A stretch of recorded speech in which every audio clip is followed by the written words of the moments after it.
La première vague de la nouvelle monnaie malienne est enfin arrivée à Bamako ce après-midi. Cela est passé presque inaperçu, mais des personnes avisées nous ont fait part de cela en guise d'informations secrètes. En ce qui concerne l'endroit où a été rangé ces billets, nous l'ignorons. Mais la seule chose que nous savons, c'est que ces billets ont débarqué à l'aéroport Modibo Keïta au Mali aux environs de 12h30, ce 16 janvier 2021. Bienvenue sur votre chaîne Christine Yapo, ici vous avez le meilleur de l'information à temps et à l'heure. Ne manquez donc pas de vous abonner à la chaîne, et d'activer la cloche de notification pour toujours être au parfum de l'information africaine et même mondiale. Avant de commencer la vidéo, je tiens à vous rappeler que nos vidéos ne sont pas faites pour inciter à la haine ou à l'acharnement, c'est donc la raison pour laquelle nous vous prions de rester polis et courtois dans les commentaires. Dans le projet de fabrication de la nouvelle monnaie africaine, plus précisément malienne, l'ex-président des États-Unis Donald Trump devra jouer un très grand rôle.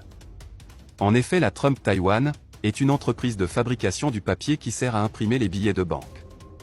Et selon les nouvelles que nous avons reçues ce matin, c'est cette entreprise américaine qui aurait gagné le chantier de la livraison de ces papiers à la Russie, qui devra en collaboration avec la Corée du Nord imprimer la prochaine monnaie du gouvernement malien. Pour ceux qui ne le savent pas, le Mali a véritablement tourné le dos à la France et au franc CFA. La nouvelle est officielle et est tombée il y a de cela plusieurs jours. Après avoir confirmé son partenariat avec la Russie, le Mali est en ce moment en train d'effectuer un véritable divorce avec la France. Le gouvernement du colonel Assimi Goïta semble vouloir donner au Mali un autre visage. Un visage qui, selon les autorités maliennes, avait été bafoué pendant plusieurs années par la France. Donc le plus important à retenir ici, c'est que l'information que nous avons reçue ce matin nous fait savoir que c'est l'entreprise de l'ancien président américain Donald Trump qui sera chargée du fournir du papier qui servira à fabriquer les billets de banque destinés au gouvernement malien. Mais jusqu'à présent, une chose reste toujours inquiétante, car c'est quasiment impossible de penser une seule seconde que la France peut accepter de manière pacifique de perdre une de ses grosses mamelles nourricières et le Mali. Espérons seulement que la Russie, pays sur lequel compte en ce moment tout le gouvernement et le peuple malien, sera sincère, et loin de chercher à exploiter le Mali, doit plutôt favoriser sa croissance économique et même militaire, comme cela a été conclu avec le ministre des Affaires étrangères malien.